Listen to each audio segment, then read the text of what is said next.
السلام عليكم ورحمة الله وبركاته. الحمد لله نحمده ونستعينه ونستغفره ونعوذ بالله من شرور أنفسنا ومن سيئات أعمالنا. أشهد أن لا إله إلا الله وحده لا شريك له وأشهد أن محمدًا عبده ورسوله صلى الله عليه وعلى آله وصحبه وسلم. اللهم صل على محمد وعلى آل محمد كما صليت على إبراهيم وعلى آل إبراهيم إنك حميد مجيد. اللهم بارك على محمد وعلى آل محمد كما باركت على إبراهيم وعلى آل إبراهيم إنك حميد مجيد. رب اشرح لي صدري ويسر لي أمري واحلل عقدة من لساني يفقه قولي. اللهم آت نفسي تقواها وزكها فأنت خير من زكاها أنت وليها ومولاها. أما بعد فإن خير الحديث كتاب الله وخير الهدي هدي محمد صلى الله عليه وسلم وشر الأمور محدثاتها وكل محدثة بدعة وكل بدعة ضلالة وكل ضلالة في النار. أعوذ بالله السميع العليم من الشيطان الرجيم من همزه ونفخه ونفثه. بسم الله الرحمن الرحيم. يا أيها الذين آمنوا اتقوا الله حق تقاته ولا تموتن إلا وأنتم مسلمون. وقال عز من قائل سبحانه وتعالى إن الذين قالوا ربنا الله ثم استقاموا تتنزل عليهم الملائكة ألا تخافوا ولا تحزنوا وأبشروا بالجنة التي كنتم توعدون. نحن أولياؤكم في الحياة الدنيا وفي الآخرة ولكم فيها ما تشتهي أنفسكم ولكم فيها ما تدعون.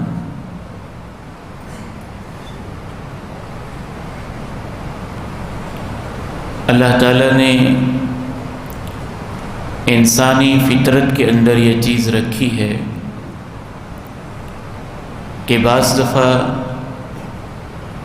ہمارے اندر ایک نشاط، قوت، شوق، رغبت، چاہت اور طاقت ہوتی ہے، اور بعض دفعہ سستی، کاہلی اور غفلت کے پہلو ہماری طبیعت میں نمایاں ہو جاتے ہیں۔ یہ انسانی فطرت ہے، اس میں کوئی مذائقے والی بات نہیں ہے،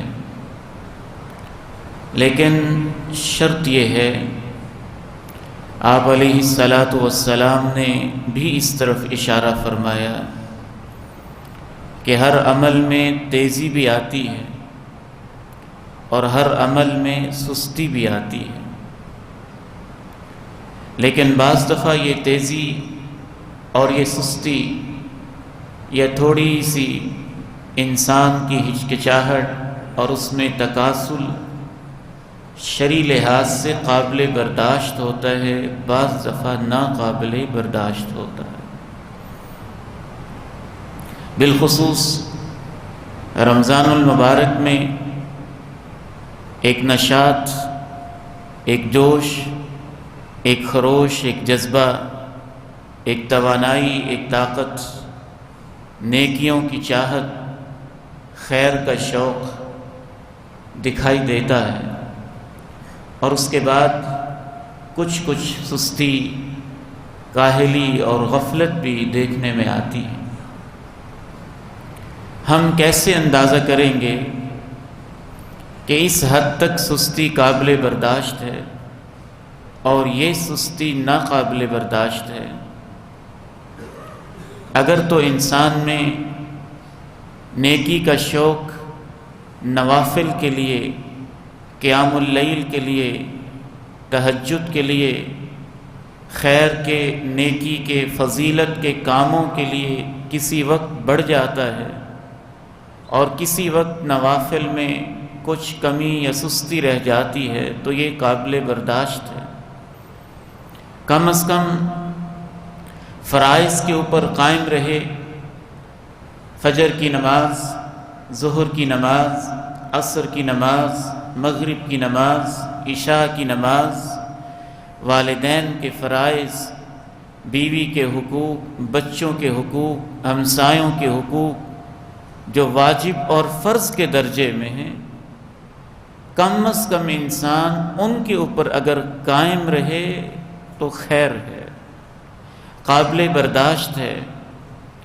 لیکن اگر سستی اور کاہلی اس قدر غالب آ جائے کہ نفلوں سے تو وہ ہاتھ اس نے دھوئے ہی تھے، وہ فرضوں سے بھی جاتا رہے، فرائض سے بھی جان چھڑائے، نماز بھی ضائع کرنے لگ جائے، ظہر و عصر، مغرب و عشاء میں کوتاہی کرنے لگ جائے، عشاء کے فرائض کو بھی بھول ہی جائے، والدین کے کیا حقوق تھے، اولاد کے کیا حقوق تھے، اللہ کے سب سے بڑھ کے کیا حقوق تھے، انسان انہی سے غافل ہو جائے تو پھر اس کا انجام خطرے میں ہے۔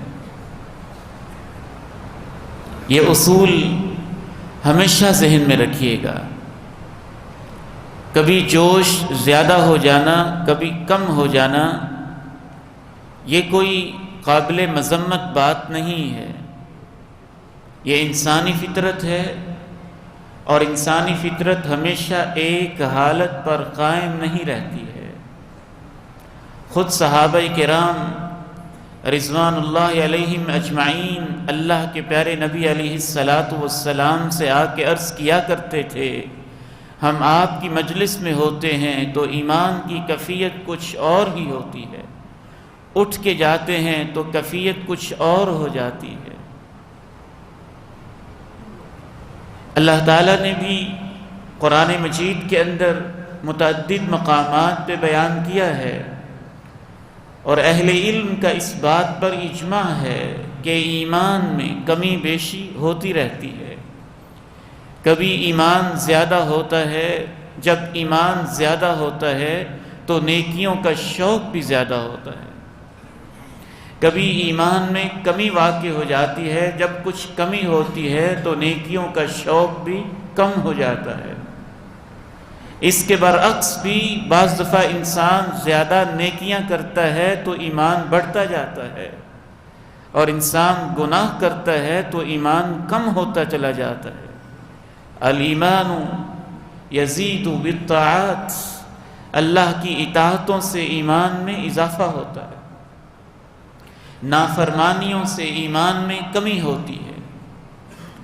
لیکن وہ نسخہ کیمیا کیا ہے کہ ہم رمضان کے بعد بھی کم از کم لیول سے نیچے نہ آئیں، جو آخری باؤنڈری، آخری سرحد ہے اس کو کراس نہ کریں، ہمارے اندر غفلتیں اتنی نہ بڑھ جائیں کہ جو رمضان کی کمائیاں تھیں کہیں وہ بھی کسی اور کو نہ دے بیٹھیں۔ بعض لوگ تو یوں محسوس ہوتا ہے رمضان میں نیکیاں وہ کرتے ہیں، ثواب کسی اور کو دے بیٹھتے ہیں۔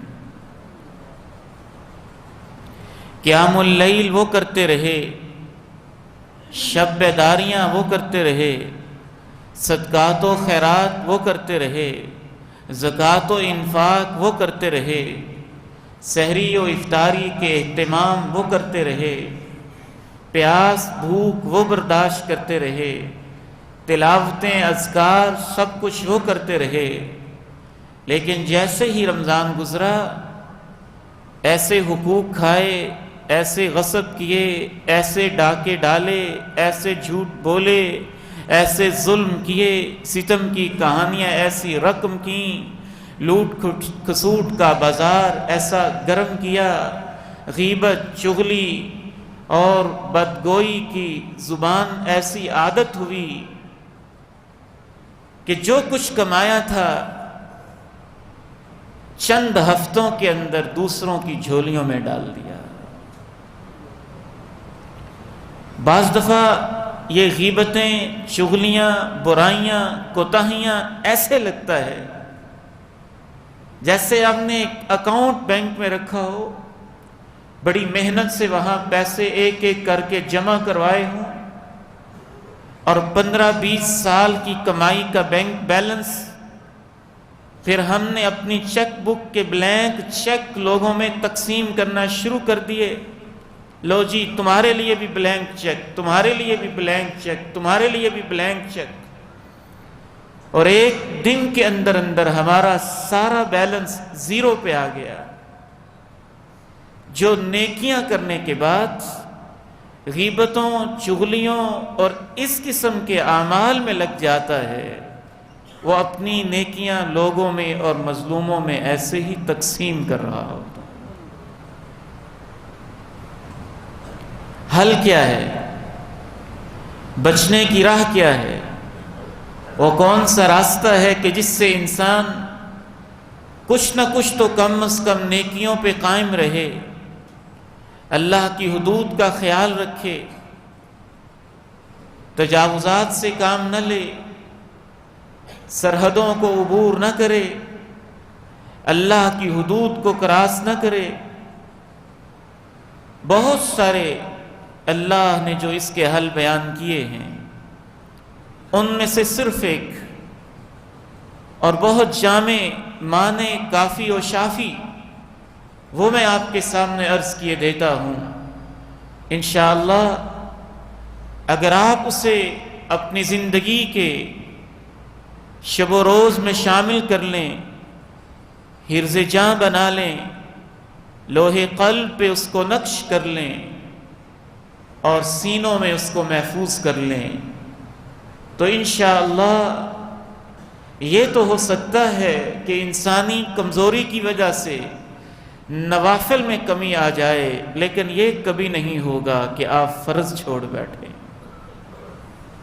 یہ تو ہو سکتا ہے کہ ویلفیئر اور فلاح و بہبود کے کاموں میں کچھ سستی آ جائے، لیکن یہ نہیں ہوگا کہ آپ ظلم کرنے لگ جائیں، یہ نہیں ہوگا کہ آپ لوگوں کے حقوق پہ ڈاکے ڈالنے لگ جائیں۔ آپ علیہ الصلاۃ والسلام تشریف فرما ہیں، ایک صحابی رسول آپ علیہ الصلاۃ والسلام کی خدمت میں حاضر ہوتا ہے، عرض کرتا ہے، اے اللہ کے رسول صلی اللہ علیہ وسلم، من اکیس الناس ومن احزم الناس، تمام انسانوں میں سے سب سے سمجھدار انسان کون ہوتا ہے، اور تمام انسانوں میں سے سب سے ذمہ دار شخص کون ہوتا ہے؟ میں ہوتا یا آپ ہوتے؟ ہمارا جواب دنیا کے کسی میرٹ اور دنیا کے کسی سٹینڈرڈ کے حساب سے بڑا محدود اور بڑا تنگ سوچ والا، چھوٹی سوچ والا ہوتا، سطحی سوچ والا ہوتا، محدود سوچ والا ہوتا۔ عقل مند وہ ہوتا ہے جو نفع کو سمجھتا ہے، عقل مند وہ ہوتا ہے جو نقصان کو سمجھتا ہے، زیرک اور دانا وہ ہوتا ہے جو نفع نقصان کو صرف سمجھنے پہ بس نہیں کرتا، جہاں نفع ہوتا ہے وہاں لینے کی کوشش کرتا ہے، جہاں نقصان ہوتا ہے اس سے اوائڈ کرتا ہے، بچنے کے جتن کرتا ہے، بچنے کا انتظام کرتا ہے، اس سے احتراز کرنے کی کوشش کرتا ہے۔ آپ علیہ الصلاۃ والسلام نے جو عقل مند کی تعریف کی، دنیا کا کوئی فلاسفر، دنیا کا کوئی حکیم، دنیا کا کوئی معلم، دنیا کا کوئی استاد، دنیا کا کوئی مربی، دنیا کا کوئی عام انسان نہیں کر سکتا تھا۔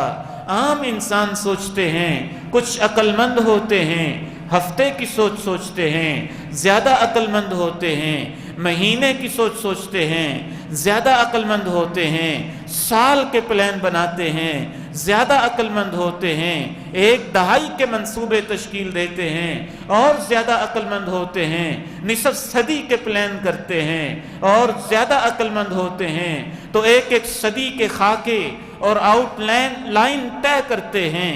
آپ نے وہ نسخہ بتایا، آپ نے فرمایا سب سے عقل مند وہ ہوتا ہے جو اپنی موت کو یاد رکھتا ہے اور اس کی تیاری میں لگا رہتا۔ کیوں یہ کہا؟ دنیا کے جتنے بھی عقل مند تھے، جتنے بھی دولت مند تھے، جتنے بھی بادشاہ تھے، جتنے بھی ذہین و فطین تھے، جن کی حکومتیں صدیوں چلیں، جنہوں نے 3-3 4-4 بر اعظموں پہ حکمرانی کی، دنیا کے بڑے بڑے بادشاہ جو اپنے آپ کو سیاہ و سفید کا مالک سمجھتے تھے، جو اپنے آپ کو رب اعلیٰ کہنے سے بھی باز نہیں آتے تھے، وہ دنیا کے بڑے ذہین انسان تھے، بظاہر سمجھدار بھی تھے، بظاہر شاطر اور چالاک بھی تھے، بظاہر بڑے منصوبے بنانے والے، بڑے بڑے انتظامات کرنے والے بھی تھے، لیکن ان کی ساری سوچیں بے شک صدی تک پھیل جائیں دنیا میں محدود رہتی تھیں۔ آپ نے فرمایا میں آخری پیغمبر ہوں، اے میرے صحابی اگر تم نے پوچھا ہی ہے تو میری نبوت کی زبان کے مطابق سب سے عقل مند وہ ہوتا ہے جو ہمیشہ رہنے والی زندگی کو سوچتے ہوئے موت کو یاد کرتا رہتا ہے۔ آپ آج سے لے کے 5 صدی کے بھی منصوبے بنا لیں تو آخر تو اسے ختم ہی ہونا ہے نا۔ اچھی بات ہے، بنانے چاہیے، کوئی قابل اعتراض بات تو نہیں ہے، لیکن چھوٹے سے یہ بندے منصوبے بنا لے، کیا خیال ہے اس شخص کے بارے میں کہ وہ گاجر کے ریٹ کو سمجھتا ہے، مولی کی قیمت کو سمجھتا ہے، سبزی کے بھاؤ کو سمجھتا ہے، کپڑے کی پرائس کو تو سمجھتا ہے، زمین کے مرلے کے پلاٹ کے ایکڑوں کے فٹوں تک کے ایک ایک زمین کی انچ کی قیمت کو سمجھتا ہے، سوچ سمجھ کے سودے کرتا ہے، کپڑا لینے جائے تو سودا سوچ سمجھ کے کرتا ہے، گاجر مولی خریدنے جائے تو سوچ سمجھ کے خریدتا ہے، بازار سے کوئی اور چیز لینے جائے تو سوچ سمجھ کے خریدتا ہے، 100-200 کا سودا کرے تو سوچ سمجھ کے کرتا ہے، 1000-2000 کا سودا کرے تو بڑی سوچ سمجھ کے کرتا ہے، 1,00,000-2,00,000 کا کرے تو اور سوچ کے سمجھ کے کرتا ہے۔ کتنا بیوقوف ہوگا وہ شخص ایک ایک سبزی کو سمجھنے والا، جب اپنی زندگی کے سودے کرے تو اپنی زندگی شیطان کو بیچ ڈالے۔ ہر چیز کی قیمت کو سمجھا، نہ سمجھا تو اپنی قیمت کو نہ سمجھا۔ اس لیے آپ نے فرمایا میری نگاہوں میں، پیغمبر کی نگاہوں میں، الصادق المصدوق علیہ الصلوات والتسلیمات کی نگاہوں میں سب سے عقل مند، سب سے دانا، سب سے ذمہ دار، سب سے زیادہ محتاط، سب سے زیادہ کانشیس وہ شخص ہوتا ہے جو موت کو سب سے زیادہ یاد بھی رکھتا ہے، وَأَكْثَرُهُمْ اسْتِعْدَادًا لِذَلِكَ، اور سب سے زیادہ اس کی صبح و شام، اس کی دوپہر راتیں، اس کی خلوتیں جلوتیں، اس کی میٹنگیں، اس کی انفرادی نجی مجلسیں، اس کے گھر کے معاملات، بازار کے معاملات، اس کی ملوں کے معاملات، شیلروں کے معاملات، اس کے کاروبار کے معاملات، آڑت کے معاملات، مسجد کے معاملات، ادارے کے معاملات، ذمہ داری کے معاملات، جاب کے معاملات، ملازمت کے معاملات، پروموشن کے معاملات، وہ سب کچھ کرتا ہے، لیکن یہ سوچ کے کرتا ہے کہ مرنا بھی ہے۔ یہ نقطہ اس کی آنکھوں کے سامنے رہتا ہے۔ وہ عقل مند انسان ہے، وہ ذمہ دار انسان ہے، وَأَكْثَرُهُمْ اسْتِعْدَادًا لِذَلِكَ، وہ جو کچھ بھی کرتا ہے یہ چیز ذہن میں رکھ کے کرتا ہے۔ فرمایا اولئک الاکیاس، صرف یہی نہیں کہ یہ سمجھدار ہیں، فرمایا صرف یہی سمجھدار ہیں۔ یہ نہیں کہا کہ یہ سمجھدار ہیں، اولئک الاکیاس، صرف یہی سمجھدار ہیں، صرف یہی سمجھدار ہیں۔ ذہبوا بشرف الدنیا وکرامت الآخرہ، یہ اتنے سمجھدار ہیں کہ دنیا کی شرافت بھی ان کے حصے میں آئے گی اور آخرت کی عزتیں بھی اللہ انہی کو نصیب کرے گا۔ کیا مطلب ہے موت کو یاد رکھنے کا؟ یہ کوئی وظیفہ ہے جسے پڑھا جائے؟ یہ کوئی ورد ہے جسے کر لیا جائے؟ یہ کوئی تسبیح کے دانے ہیں جسے پھیر لیا جائے؟ ہم تو اتنے سادہ لوگ ہیں کہ بعض دفعہ احادیث میں غور بھی نہیں کرتے۔ میں نے ایک ایسے صاحب کو بھی دیکھا، 50-60 سال کی عمر ہے، مسجد میں بیٹھا ہے، بیچارہ اتنا سادہ ہے، دین سے اتنا غافل ہے، بیٹھے استغفار استغفار استغفار کہے جا رہا ہے۔ وہ سمجھتا ہے کہ شاید یہی استغفار ہے، اس کو یہ بھی نہیں پتا کہ استغفار کا معنی اللہ سے معافی مانگنا ہوتا ہے۔ معافی مانگنا یہ کیا لفظ ہے؟ اس نے تو یہ بھی نہیں سیکھا کہ استغفار کے لفظ کیا ہوتے ہیں، اللہ نے کیا بتائے، اللہ کے رسول نے کیا بتائے۔ ہم بڑے ناداں ہوں گے اگر اس حدیث کو بس یوں ہی سن کے گزار دیں، اس پہ رکیں، اس پہ ٹھہریں، اس پہ سوچیں۔ آپ سمجھدار ہو جائیں گے، آپ ذمہ دار ہو جائیں گے، آپ عقل مند ہو جائیں گے۔ دنیا کی ایم فل کی ڈگریاں لے کر آپ سمجھدار نہیں ہوں گے، پی ایچ ڈی کی سطح پہ پہنچ کے آپ سمجھدار نہیں ہوں گے، 17ویں 18ویں 19ویں 20ویں 22ویں گریڈ میں پہنچ کے آپ سمجھدار نہیں ہوں گے۔ ایک سیکٹری کے لیول سے لے کے M P A M N A تک، منسٹر اور پرائم منسٹر تک بھی آپ بن جائیں تو آپ سمجھدار نہیں ہوں گے۔ فرعون جیسی بادشاہت بھی آپ کو مل جائے تو آپ سمجھدار نہیں ہوں گے۔ قارون جتنے خزانے بھی آپ کو مل جائیں تو آپ سمجھدار نہیں ہوں گے۔ قوم عاد جتنی ترقی بھی آپ کو مل جائے تو آپ سمجھدار نہیں ہوں گے۔ زمین کے سینوں کو چیر لیں آپ، سمجھدار نہیں ہوں گے۔ آسمانوں میں اڑانے بھر لیں آپ، سمجھدار نہیں ہوں گے۔ یہ ساری سمجھداریاں تب انسان کو نظر آتا ہے کتنا بیوقوف تھا جب اس کی لاش سامنے پڑی ہوتی ہے۔ کیا دھرا سب کا سب، ادھر کا ادھر ہی رہ گیا تو سمجھداری کیا کام آئی؟ اس کی ساری ذہانتیں یہیں دفن ہو گئیں، یہیں سے شروع ہوئی، یہیں پہ کہانی ختم ہو گئی۔ اس کی زندگی ایک کیڑے کی طرح ہے، ایک مکوڑے کی طرح ہے، ایک جانور کی طرح ہے، ایک گدھے کی طرح ہے۔ آپ نے ایسے لوگوں کو کہا کہ یہ تو ایسے گدھوں کی طرح ہیں۔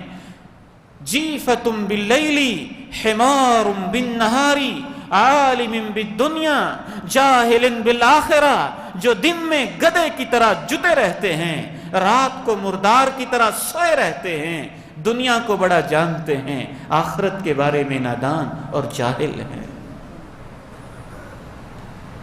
سچ تو یہ ہے، بہت دفعہ جب جنازے پہ کھڑے ہوتے ہیں خیال یہ آتا ہے کہ یہ کتنا سمجھدار تھا۔ کیا اس نے یہ سوچ کے زندگی گزاری تھی کہ جنازہ بھی ہوگا؟ کیا یہ کاروبار یہ سوچ کے چلاتا تھا کہ حساب بھی ہوگا؟ کیا اپنی زندگی کے معاملات یہی سوچ کے گزارتا تھا کہ رب کے سامنے جانا بھی ہوگا؟ من اکیس الناس ومن احزم الناس، سب سے سمجھدار، سب سے عقل مند، سب سے دانا کون ہے؟ فرمایا اکثرہم ذکر للموت، جو سب سے زیادہ موت کو یاد رکھتا ہے۔ 6-7 اس کے مطلب ہیں، مختصراً آپ کے سامنے عرض کیے دیتا ہوں۔ سب سے پہلا مطلب موت کو یاد رکھنے کا یہ ہے کہ وہ نیکیاں کرتا ہے تو یہ سمجھ کے شاید زندگی کی آخری نیکی ہو، نماز پڑھتا ہے تو یہ سمجھ کے شاید زندگی کی آخری نماز ہو، خطبہ دیتا ہے تو یہ سمجھ کے شاید زندگی کا آخری خطبہ ہو، مسلح امامت پہ کھڑا ہوتا ہے تو یہ سوچ کے شاید زندگی کی آخری امامت کا موقع ہو، کاروبار کرتا ہے تو یہ سوچ کے شاید یہ آخری ہی ڈیلنگ نہ ہو، صاف ستھری نکھری ہوئی کروں، ماں باپ کے پاس بیٹھتا ہے تو یہ سوچ کے کہیں یہ میں آخری مہمان نہ ہوں یا ان کی آخری ملاقات نہ ہو، ماں کے پاؤں دباتا ہے تو یہ سوچ کے شاید آخری رات نہ ہو، باپ کے سرہانے بیٹھتا ہے تو یہ سوچ کے شاید یہ آخری موقع نہ ہو، ہمسایوں سے سلوک کرتا ہے تو یہ سوچ کے شاید یہ آخری ملاقات نہ ہو۔ جو انسان زندگی میں اسے اپنا وتیرہ بنا لیتا ہے وہ دنیا کا سمجھدار انسان ہوتا ہے۔ صلی صلاۃ مودع، ایسے نماز پڑھو، ایسے نماز پڑھو او مودع، جیسے بس یہ الوداعی نماز ہے، الوداعی نماز ہے، آخری نماز ہے۔ گزشتہ دنوں مجھے ادھر ساہیوال عارف والا کی طرف جانا ہوا، وہاں کے ایک عالم دین بتانے لگے میرے والد گرامی صحت مند تھے، توانا تھے، فجر کے مؤذن تھے، سپیکر کی آواز میلوں تک دور پہنچتی تھی، خاموشی طاری ہوتی تھی، سکوت کا عالم ہوتا تھا، بڑے جوش جنون کے ساتھ اذان کہتے تھے، اسی کیفیت کے ساتھ، اسی جوش کے ساتھ، اسی جذبے کے ساتھ آئے، سپیکر کھولا، اللہ اکبر اللہ اکبر اللہ اکبر اللہ اکبر اشہد ان لا الہ الا اللہ کہہ رہے ہیں، کہتے کہتے اللہ کے پاس چلے۔ کل ہی ایک جگہ درس قرآن کے لیے حاضری ہوئی، وہاں کے ساتھی بتانے لگے ہمارے عالم تھے، ڈاکٹرز نے روکا ہوا تھا، آپ ہارٹ پیشنٹ ہیں، جمعہ نہ پڑھائیں، تکلیف ہے دل کی۔ کچھ دیر صبر کیا پھر رہا نہ گیا، کہنے لگے موت و حیات اللہ کے سپرد ہے، میں اتنی دیر سے دعوت سے محروم، لوگوں کو اللہ کی طرف بلانے سے محروم، کہتے آج تو جمعہ پڑھاؤں گا، جمعہ پڑھایا اور یہ ان کی زندگی کا آخری جمعہ تھا، اس کے بعد اپنے رب کے پاس چلے گئے۔ من اکیس الناس ومن احزم الناس، سب سے سمجھدار، سب سے ذہین انسان جب آپ موت کو یاد رکھیں گے، آپ کبھی یہ نہیں کہیں گے کہ شب قدر تو گزر گئی، رمضان تو گزر گیا، اب نیکیاں کر کے کیا کرنی ہے۔ کیا آپ کو یقین ہے کہ آپ کو رمضان میں ہی موت آئے گی اور اب نہیں آئے گی؟ سب لوگوں کو موت رمضان میں آتی ہے۔ اگر رمضان نے تو آپ نیکیوں کا شوق رکھتے تھے، اور رمضان کے بعد جو آپ نے رمضان میں نیکیوں کے محل تعمیر کیے تھے اس کو ڈھانے میں، گرانے میں مصروف ہو گئے اور اینٹ سینٹ بجانے میں مصروف ہو گئے، تو کیا آپ کو ڈر نہیں لگتا اگر اس حالت میں موت آئے گی تو انجام کیا ہوگا؟ من اکیس الناس ومن احزم الناس، سب سے سمجھدار کون ہے، سب سے ذہین کون ہے؟ فرمایا سب سے سمجھدار، سب سے ذہین وہ ہے جو اپنی موت کو یاد رکھتا ہے۔ پہلا مطلب نیکی کرتے ہوئے اس شوق سے کرتا ہے، شاید زندگی کی آخری نیکی ہو، آپ نے تو ایسی تربیت کی، کہا اگر قیامت قائم ہو رہی ہو، میں اس کو اپنی زبان میں تشریح کروں تو یوں کہوں گا، زلزلے برپا ہو رہے ہوں، آسمان شک ہو رہا ہو، ستارے جھڑ رہے ہوں، سورج بے نور ہو رہا ہو، چاند کے ٹکڑے ٹکڑے ہو رہے ہوں، آسمان پھٹ رہا ہو، پہاڑ ریزہ ریزہ ہو رہے ہوں، کیا تربیت کی امت کی۔ فرمایا اگر تمہارے ہاتھ میں ایک پودا ہو اور تمہارے پاس موقع ہو کہ زمین میں تم اسے لگا سکتے ہو، قیامت قائم ہو بھی رہی ہو تو وہ پودا زمین میں لگا دینا، یعنی اس نیکی کو بھی ضائع نہ جانے دینا۔ ان قامت الساعہ وَبِيَدِ أَحَدِكُمْ فَصِيلَةٌ فَإِنِ اسْتَطَاعَ أَن يَغْرِسَهَا فَلْيَغْرِسْهَا۔ قیامت قائم ہو رہی ہو، تمہارے ہاتھ میں پودا ہو، نیکی کا موقع موجود ہو، تم اس پودے کو لگا سکتے ہو تو لگا دینا۔ کہا کسی نیکی کو معمولی نہ سمجھنا، اپنے بھائی سے مسکرا کے مل سکو تو یہی نیکی کر لینا، اس کو معمولی نہ سمجھنا۔ اور کوئی صدقہ نہیں کر سکتے، اچھی بات کہہ سکتے ہو تو اچھی بات کہہ دینا، اس کو معمولی نہ سمجھنا۔ اور نیکی نہیں کر سکتے ہو، اپنا بھرا ہوا ڈول دوسرے بھائی کو دے سکتے ہو تو اسے دے دینا، اسے معمولی نیکی نہ سمجھنا، معمولی سمجھ کے اسے مت چھوڑنا۔ اور کوئی نیکی نہ کر سکتے ہو، تمہارے بھائی کے پاس رسی ہے، تھوڑی سی اسے اور رسی کی ضرورت ہے اور وہ تمہارے پاس موجود ہے، وہ سامان باندھنا چاہتا ہے، وہ چارہ باندھنا چاہتا ہے، وہ کوئی بھی چیز چاہتا ہے، رسی کا ٹکڑا بھی دے سکتے ہو تو دے دینا، اسے معمولی نہ سمجھنا۔ فرمایا جوتے کا تسمہ کسی کا ٹوٹ گیا ہے، جوتے کے تسمے اگر تم دے سکتے ہو تو جوتے کا تسمہ دے دینا، اسے معمولی نیکی مت سمجھنا۔ نیکیاں معمولی نہیں ہوتی ہیں، یہ رمضان میں بس زیادہ قیمتی ہو جاتی ہیں، ان کا ثواب زیادہ بڑھ جاتا ہے، وگرنہ انسان کے لیے وہی لمحے قیمتی ہیں جن میں ان کو نیکی کا موقع مل جاتا ہے۔ دوسرا مطلب، سب سے سمجھدار انسان وہ ہے جو موت کو کثرت سے یاد رکھتا ہے، جب گناہ کرنے لگتا ہے، جب اس کا دل گناہ کے شوق پیدا کرنے لگتا ہے، جب نفس امارہ اس کو گناہ پہ اکسانے لگتا ہے، جب اس کی آنکھیں بے حیائی کرنے کو چاہتی ہیں، جب اس کی زبان غلط بولنے لگتی ہے، جب اس کے ہاتھ غلط پکڑنے لگتے ہیں، جب اس کے قدم غلط راہوں پہ چلنے لگتے ہیں، جب اس کی دل کی دھڑکنیں غلط سوچ کے لیے دھڑکنے لگتی ہیں، جب اس کے سینوں میں غلط خیالات جوش دینے لگتے ہیں، تو سمجھدار انسان وہ ہوتا ہے جو اس وقت موت کو یاد کر کے گناہ سے رک جاتا ہے۔ جناب عمر بن عبدالعزیز رحمہ اللہ رحمتاً واسعہ اپنی بیوی کے پاس بیٹھے ہوتے، محبت کے لمحات ہوتے، رونگٹے کھڑے ہو جاتے، کپ کپی طاری ہو جاتی، ان کی اہلیہ پوچھتی جناب عمر کیا بات ہے؟ کہنے لگے بس اچانک خیال آ گیا ہے کہ اس عمر نے ایک دن قبر میں جانا ہے، زندگی کا حساب بھی دینا ہے۔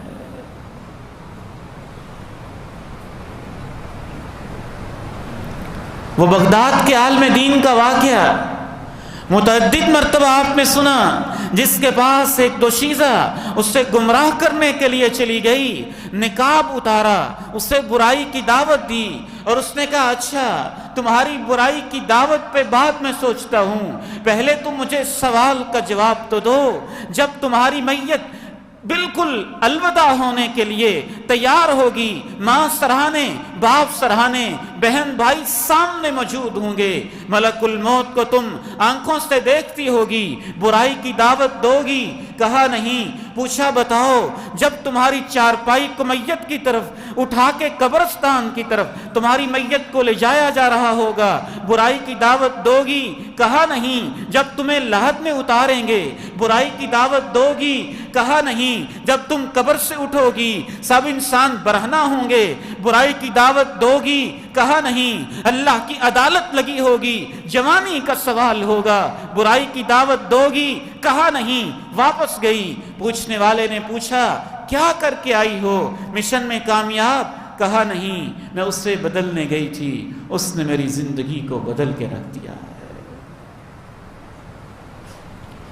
صرف 2 منٹ کے لیے، صرف 1 منٹ کے لیے، صرف آدھ منٹ کے لیے یہ انسان کے برائی والے جذبات چند لمحوں کے لیے انسان پہ طاری ہوتے ہیں، غصے کی کیفیت چند منٹ کے لیے طاری ہوتی ہے، زنا کے لیے شیطان کی طرف سے اکساہٹ چند لمحوں کی بات ہوتی ہے۔ اگر ان چند منٹ کے اندر، چند لمحوں کے اندر، 5-7 منٹ کے اندر، 3-4 منٹ کے اندر انسان اپنی موت کو یاد کرنے لگ جائے اور اس دوشیزہ کی بجائے اس کی لاش کو یاد کرنے لگ جائے اور اس کے زرق برق کپڑوں کی بجائے اس کے کفن کو یاد کرنے لگ جائے اور اس کے خوبصورت چہرے کی بجائے اس کی پھٹی ہوئی آنکھوں کو یاد کرنے لگ جائے اور اس کے رخساروں کی بجائے اس کے اس حلیے کو یاد کرنے لگ جائے جو مرنے کے بعد ہوگا اور قبر میں جانے کے بعد ہوگا، تو اتنا سمجھدار انسان ہوگا کہ اللہ اس کو برائی سے محفوظ کر لے گا۔ کیا آپ نے ان لوگوں کو نہیں دیکھا جو عین برائی کی حالت میں رب کے پاس پہنچے؟ دل نہیں چاہتا میں تفصیل میں جاؤں، لیکن عبرت کے لیے اشارہ کرتے جاتا ہوں۔ ایک جنازے کے وقت حاضری ہوئی، میں نے اس کے چہرے کو دیکھا، بالکل ایسے جیسے روٹی پکانے والا توا اپنی پچھلی طرف سے سیاہ ہوتا ہے، رنگت اتنی سیاہ ہو چکی ہے۔ میں نے پوچھا ہمارے علاقے کے لوگ، ان کی رنگت تو اس طرح نہیں ہوتی، اس بیچارے کی رنگت اتنی بدلی اتنی سیاہیاں تاریکیاں، رات کے ٹکڑے کاٹ کے اس کے چہرے پہ رکھے ہوئے اور سیاہی ملی ہوئی ہے جسم، کوئی بیماری، کوئی پریشانی، کوئی مسئلہ، یہ بھی وجہ ہو سکتی ہے، لیکن اس کی وجہ کیا ہے؟ مجھے بتایا گیا رمضان کے اندر نشہ کرتے کرتے ہی اس کی موت آئی ہے۔ وہ ڈاکو جو ڈاکے کی حالت میں فائرنگ کرتے پولیس مقابلے میں مر جاتے ہیں، ان کا کیا بنے گا؟ وہ چور جو چوریاں کرتے پکڑے جاتے مارے جاتے ہیں، ان کا کیا بنے گا؟ وہ نوجوان جو فلمیں دیکھتے ایکسیڈنٹ پہ ان کی لاشیں تڑپتی ہیں، ان کا کیا بنے گا؟ وہ جو ساحلوں کے اوپر پکنک مناتے سمندر کی موجوں کے حوالے ہو کے غرق ہو جاتے ہیں، ان کا کیا بنے گا؟ من نکیس الناس، سمجھدار کون ہوتا ہے؟ سب سے سمجھدار وہ ہوتا ہے جو موت کو سب سے زیادہ یاد رکھتا ہے۔ تیسرا مطلب، سمجھدار کون ہوتا ہے؟ جو سب سے زیادہ موت کو یاد رکھتا ہے، اس کی تیاری میں لگا رہتا ہے۔ اس کی تیاری کا ایک طریقہ یہ بھی ہے کہ آپ نے جو حساب کتاب کرنا ہے، جو معاملات کرنے ہیں، جو آپ کے سارے لین دین ہیں، جو آپ نے قرض اٹھایا ہوا ہے، جو آپ نے کسی کا دینا ہے، جو آپ نے کسی سے لینا ہے، آپ نے لکھا ہوا ہو، بتایا ہوا ہو، اپنے پارٹنر کو، اپنی اہلیہ کو، اپنے بیٹوں کو، اپنی بیٹیوں کو، اپنے عزیزوں کو، اپنے رشتہ داروں کو، جن رازدانوں کو آپ مناسب سمجھتے ہیں بتانا، جن کو بتانا آپ کے خیال میں مفید ہے، کارگر ہے، ان کو بتایا ہوا ہو، سمجھایا ہوا ہو، سب کچھ ان کو گائیڈ کیا ہوا ہو۔ یہ کیسی بیوقوف ہماری نسل ہے اور کیسا بیوقوف ہمارا معاشرہ ہے۔ باپ موت کی بات کرتا ہے تو ہم اس کو چپ کروا دیتے ہیں، ماں کوئی بات کرنا چاہتی ہے تو اس کے منہ پہ ہاتھ رکھ دیتے ہیں، بیٹا کچھ کہنا چاہتا ہے تو اسے خاموش کروا دیتے ہیں۔ نہیں، کہنے دے ان کو جو کہنا چاہتے ہیں، کہیں ایسے نہ ہو کہ وہ چلے جائیں اور آپ پچھتاتے ہی رہ جائیں، کاش وہ کچھ بتا جاتے، کاش وہ کچھ سمجھا دیتے۔ والد گرامی رحمہ اللہ رحمتاً واسعہ، اللہ ان کی قبر پہ کروڑوں رحمتیں فرمائے۔ کتنا حدیث ان کے سامنے رہتی تھی، ایک دفعہ نہیں کئی دفعہ مجھے کہا، محسن بیٹے ریاکاری نہیں، میں اپنے دل کا حال سناتا ہوں، بیٹے مجھے موت بڑی یاد رہتی ہے، مر جاؤں میرا جنازہ فلاں پڑھائے، مجھے کفن فلاں دے، مجھے غسل فلاں دے، میری میت کو ایسے دفن کیا جائے، یہ معاملات ایسے چلائے جائیں، یہ معاملات ایسے چلائے جائیں۔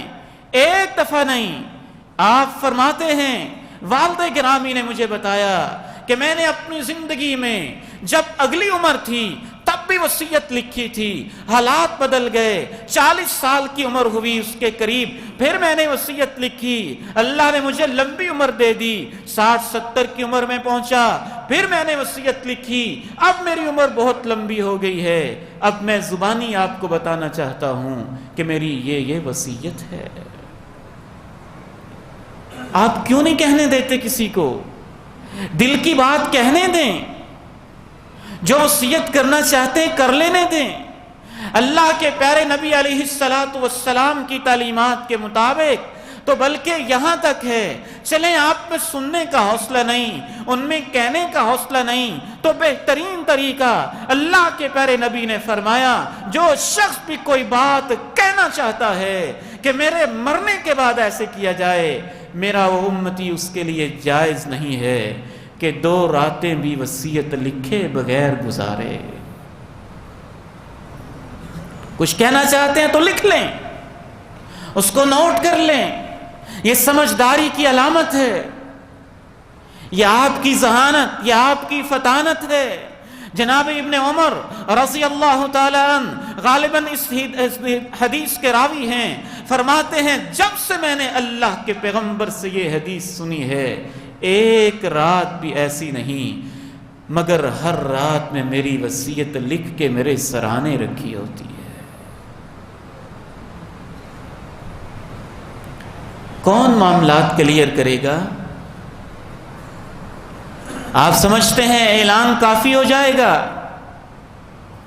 اعلان تو کافی نہیں ہوگا، بالکل کافی نہیں ہوگا۔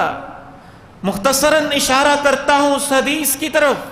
جنازہ تیار تھا، پیغمبر تشریف لائے، مقام جبریل پہ رکھا ہوا تھا، پوچھا لگتا ہے اس کے اوپر قرض ہے، بتایا گیا 2 دینار قرض ہے، فرمایا پھر خود ہی جنازہ پڑھ لو، صلو علی صاحبکم، خود ہی جنازہ پڑھ لو۔ پیچھے ہٹ گئے، ایک شخص نے ذمہ داری اٹھائی، 2 دینار میرے ذمے، آپ جنازہ پڑھائیں۔ جنازہ پڑھایا، اگلے دن جناب ابو قتادہ سے پوچھا ما فعلت دیناران، وہ 2 دینار دے دیے ہیں؟ کہا نہیں، کل ہی کی تو بات ہے۔ پھر پرسوں پوچھا 2 دینار دے دیے ہیں؟ کہا دے دیے ہیں۔ فرمایا الآن حین برد جلدہ، اب تم نے دیے ہیں تو اب اس کا جسم ٹھنڈا ہوا ہے۔ قرض کا معاملہ تو بڑا حساس ہوتا ہے، آپ اس کو ٹالتے ہی رہتے ہیں، ٹالتے ہی رہتے ہیں، ٹالتے ہی رہتے ہیں۔ دے بھی سکتے ہیں، پھر بھی آپ کی خواہش ہوتی ہے کہ کوئی بات نہیں، چند ٹکے اور کما لوں، اور وہ بھی اپنی اولادوں کے لیے، اور وہ بھی ان اولادوں کے لیے کہ جن سے پھر لینے والے لینے جاتے ہیں تو وہ کہتے ہیں وہ بابے کی قبر ہے، کھول کے لے لو، نہیں دیتے ہم۔ تو آپ کا جسم کیسے ٹھنڈا ہوگا جب تک وہ قرض چکایا نہیں جائے گا؟ قرض کا معاملہ تو اتنا نازک، آپ نے فرمایا شہید کو بھی اللہ سب کچھ معاف کر دیتا ہے، قرض ہے تو وہ معاف نہیں کیا جاتا ہے۔ سمجھدار ہیں وہ جو اپنے معاملات کو سمجھا دیتے ہیں، لکھ لیتے ہیں، نوٹ کر دیتے ہیں، وصیت کر لیتے ہیں، تحریر دے دیتے ہیں۔ بس انہی گزارشات پہ اجازت چاہوں گا، وگرنہ اس سمجھداری کے اندر وہ کچھ آتا ہے کہ باقاعدہ اس کی تربیت لینے کی ضرورت ہے، اس پہ سمجھنے سمجھانے کی ضرورت ہے۔ اللہ تعالیٰ سے دعا ہے کہ اللہ مجھے اور آپ کو بھی سمجھدار انسانوں میں شامل فرما دے۔ ایک آخری گزارش ضرور کہوں گا کہ سمجھداری کی ایک علامت یہ بھی ہے کہ آپ جہاں اپنی اولاد کو کاروبار سکھاتے ہیں، بزنس سکھاتے ہیں، بہت کچھ سکھاتے ہیں، اپنی اولاد میں سے کسی ایک کو دین بھی سکھا دیں، مکمل سکھا دیں۔ دین کی بنیادی باتیں تو سب کو سکھائیں، فرض نماز، فرض روزہ، فرض دعائیں، نماز جنازہ، طہارت، پاکیزگی، فرائض، حقوق تو ہر بچے کو آنے چاہیے، لیکن کسی ایک کو آپ نبیوں کا وارث بھی بنا دیں، منبر و محراب پہ کھڑے ہونے والا بھی بنا دیں، دین کی دعوت دینے والا بھی بنا دیں، قرآن کا حافظ بھی بنا دیں، دین کا عالم بھی بنا دیں، اللہ کے ہاں عالم بالا میں جو لوگوں کو خیر کی بات سکھاتا ہے اسے فرشتوں میں عالم بالا میں اللہ کے ہاں اسے عظیم بڑا آدمی کہا جاتا ہے۔ تو اپنے بچوں میں سے کسی کو بڑا آدمی بھی بناتے ہیں، بے شک دنیا کا تھوڑا سا نقصان ہی نظر آتا ہو، بے شک دنیا پہ تھوڑا سا کمپرومائز ہی کرنا پڑ جائے، بے شک 1-2 سال سکول کے قربان کرنے پڑ جائیں، تو دے دے قربانی، اور صرف اللہ کی رضا کے لیے۔ دینی مدارس میں آج کل داخلے کھل رہے، دینی مدارس کا تعلیمی سال رمضان کے بعد شروع ہوتا ہے، رمضان کے 1 ہفتہ 10 دن بعد آپ کے اس ادارے میں بھی ایڈمیشنز اوپن ہو رہے ہیں، یا جہاں آپ مناسب سمجھتے ہیں اپنے کسی بیٹے کو دین کے لیے وقف کریں، حفظ قرآن کے لیے، علم حدیث کے لیے، علم تفسیر کے لیے، تاکہ وہ آپ کے لیے صدقہ جاریہ بن جائے، نیکیوں کا ایک اکاؤنٹ آپ کے لیے کھل جائے۔ اللہ تعالیٰ مجھے اور آپ کو عمل کی توفیق دے۔ وآخر دعوانا الحمد للہ رب العالمین۔